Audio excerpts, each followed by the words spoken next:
Illustration. Instead of receiving any such letter of excuse from his friend, as Elizabeth half expected Mr. Bingley to do, he was able to bring Darcy with him to Longbourn before many days had passed after Lady Catherine's visit. The gentleman arrived early, and, before Mrs. Bennet had time to tell him of their having seen his aunt, of which her daughter sat in momentary dread, Bingley, who wanted to be alone with Jane, proposed their all walking out. It was agreed to. Mrs. Bennet was not in the habit of walking, Mary could never spare time, but the remaining 5 set off together. Bingley and Jane, however, soon allowed the others to outstrip them. They lagged behind, while Elizabeth, Kitty, and Darcy were to entertain each other. Very little was said by either. Kitty was too much afraid of him to talk, Elizabeth was secretly forming a desperate resolution, and, perhaps, he might be doing the same. They walked towards the Lucases, because Kitty wished to call upon Maria, and as Elizabeth saw no occasion for making it a general concern, when Kitty left them she went boldly on with him alone. Now was the moment for her resolution to be executed, and while her courage was high, she immediately said, "Mr. Darcy, I am a very selfish creature, and for the sake of giving relief to my own feelings care not how much I may be wounding yours. I can no longer help thanking you for your unexampled kindness to my poor sister. Ever since I have known it I have been most anxious to acknowledge to you how gratefully I feel it. Were it known to the rest of my family I should not have merely my own gratitude to express." "I am sorry, exceedingly sorry," replied Darcy, in a tone of surprise and emotion, "that you have ever been informed of what may, in a mistaken light, have given you uneasiness. I did not think Mrs. Gardiner was so little to be trusted. You must not blame my aunt. Lydia's thoughtlessness first betrayed to me that you had been concerned in the matter, and, of course, I could not rest till I knew the particulars. Let me thank you again and again, in the name of all my family, for that generous compassion which induced you to take so much trouble, and bear so many mortifications, for the sake of discovering them." "If you will thank me," he replied, "let it be for yourself alone. That the wish of giving happiness to you might add force to the other inducements which led me on, I shall not attempt to deny. But your family owe me nothing. Much as I respect them, I believe I thought only of you." Elizabeth was too much embarrassed to say a word. After a short pause, her companion added, "You are too generous to trifle with me. If your feelings are still what they were last April, tell me so at once. My affections and wishes are unchanged, but one word from you will silence me on this subject forever." Elizabeth, feeling all the more than common awkwardness and anxiety of his situation, now forced herself to speak, and immediately, though not very fluently, gave him to understand that her sentiments had undergone so material a change since the period to which he alluded, as to make her receive with gratitude and pleasure his present assurances. The happiness which this reply produced was such as he had probably never felt before, and he expressed himself on the occasion as sensibly and as warmly as a man violently in love can be supposed to do. Had Elizabeth been able to encounter his eyes, she might have seen how well the expression of heartfelt delight diffused over his face became him, but though she could not look she could listen, and he told her of feelings which, in proving of what importance she was to him, made his affection every moment more valuable. They walked on without knowing in what direction. There was too much to be thought, and felt, and said, for attention to any other objects. She soon learnt that they were indebted for their present good understanding to the efforts of his aunt, who did call on him in her return through London, and there relate her journey to Longbourn, its motive, and the substance of her conversation with Elizabeth, dwelling emphatically on every expression of the latter, which, in her ladyship's apprehension, peculiarly denoted her perverseness and assurance, in the belief that such a relation must assist her endeavours to obtain that promise from her nephew which she had refused to give. But, unluckily for her ladyship, its effect had been exactly contrariwise. "It taught me to hope," said he, "as I had scarcely ever allowed myself to hope before. I knew enough of your disposition to be certain, that had you been absolutely, irrevocably decided against me, you would have acknowledged it to Lady Catherine frankly and openly. Elizabeth colored and laughed as she replied, "Yes, you know enough of my frankness to believe me capable of that. After abusing you so abominably to your face, I could have no scruple in abusing you to all your relations. What did you say of me that I did not deserve? For though your accusations were ill-founded, formed on mistaken premises, my behavior to you at the time had merited the severest reproof. It was unpardonable. I cannot think of it without abhorrence.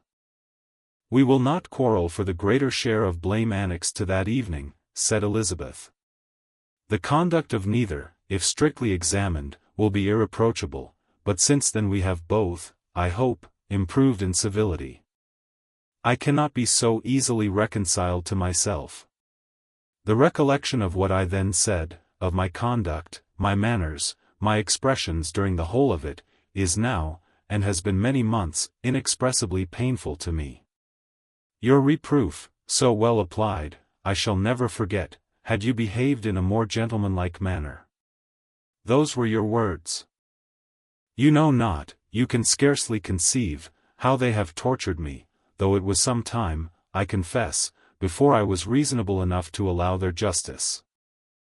I was certainly very far from expecting them to make so strong an impression. I had not the smallest idea of their being ever felt in such a way. I can easily believe it. You thought me then devoid of every proper feeling, I am sure you did. The turn of your countenance I shall never forget, as you said that I could not have addressed you in any possible way that would induce you to accept me. Oh, do not repeat what I then said. These recollections will not do at all. I assure you that I have long been most heartily ashamed of it." Darcy mentioned his letter. "Did it," said he, "did it soon make you think better of me? Did you, on reading it, give any credit to its contents?" She explained what its effects on her had been, and how gradually all her former prejudices had been removed. "I knew," said he, "that what I wrote must give you pain, but it was necessary. I hope you have destroyed the letter. There was one part, especially the opening of it, which I should dread your having the power of reading again. I can remember some expressions which might justly make you hate me. The letter shall certainly be burnt, if you believe it essential to the preservation of my regard, but, though we have both reason to think my opinions not entirely unalterable, they are not, I hope, quite so easily changed as that implies." "When I wrote that letter," replied Darcy, "I believed myself perfectly calm and cool, but I am since convinced that it was written in a dreadful bitterness of spirit. The letter, perhaps, began in bitterness, but it did not end so. The adieu is charity itself. But think no more of the letter. The feelings of the person who wrote and the person who received it are now so widely different from what they were then, that every unpleasant circumstance attending it ought to be forgotten. You must learn some of my philosophy. Think only of the past as its remembrance gives you pleasure. I cannot give you credit for any philosophy of the kind. Your retrospections must be so totally void of reproach, that the contentment arising from them is not of philosophy, but, what is much better, of ignorance. But with me, it is not so. Painful recollections will intrude, which cannot, which ought not to be repelled. I have been a selfish being all my life, in practice, though not in principle. As a child I was taught what was right, but I was not taught to correct my temper. I was given good principles, but left to follow them in pride and conceit. Unfortunately an only son, for many years an only child, I was spoiled by my parents, who, though good themselves, my father particularly, all that was benevolent and amiable, allowed, encouraged, almost taught me to be selfish and overbearing, to care for none beyond my own family circle, to think meanly of all the rest of the world, to wish at least to think meanly of their sense and worth compared with my own. Such I was, from 8 to 28, and such I might still have been but for you, dearest, loveliest Elizabeth. What do I not owe you? You taught me a lesson, hard indeed at first, but most advantageous. By you, I was properly humbled. I came to you without a doubt of my reception. You showed me how insufficient were all my pretensions to please a woman worthy of being pleased. Had you then persuaded yourself that I should? Indeed I had. What will you think of my vanity? I believed you to be wishing, expecting my addresses. My manners must have been in fault, but not intentionally, I assure you. I never meant to deceive you, but my spirits might often lead me wrong. How you must have hated me after that evening. Hate you. I was angry, perhaps, at first, but my anger soon began to take a proper direction. I am almost afraid of asking what you thought of me when we met at Pemberley. You blamed me for coming? No, indeed, I felt nothing but surprise. Your surprise could not be greater than mine in being noticed by you. My conscience told me that I deserved no extraordinary politeness, and I confess that I did not expect to receive more than my due. My object then, replied Darcy, was to show you, by every civility in my power, that I was not so mean as to resent the past, and I hope to obtain your forgiveness, to lessen your ill opinion, by letting you see that your reproofs had been attended to. How soon any other wishes introduced themselves, I can hardly tell, but I believe in about half an hour after I had seen you. He then told her of Georgiana's delight in her acquaintance, and of her disappointment at its sudden interruption, which naturally leading to the cause of that interruption, she soon learnt that his resolution of following her from Derbyshire in quest of her sister had been formed before he quitted the inn, and that his gravity and thoughtfulness there had arisen from no other struggles than what such a purpose must comprehend. She expressed her gratitude again, but it was too painful a subject to each to be dwelt on farther. After walking several miles in a leisurely manner, and too busy to know anything about it, they found at last, on examining their watches, that it was time to be at home. What could have become of Mr. Bingley and Jane, was a wonder which introduced the discussion of their affairs. Darcy was delighted with their engagement, his friend had given him the earliest information of it. I must ask whether you were surprised, said Elizabeth. Not at all. When I went away, I felt that it would soon happen. That is to say, you had given your permission. I guessed as much. And though he exclaimed at the term, she found that it had been pretty much the case. On the evening before my going to London, said he, I made a confession to him, which I believe I ought to have made long ago. I told him of all that had occurred to make my former interference in his affairs absurd and impertinent. His surprise was great.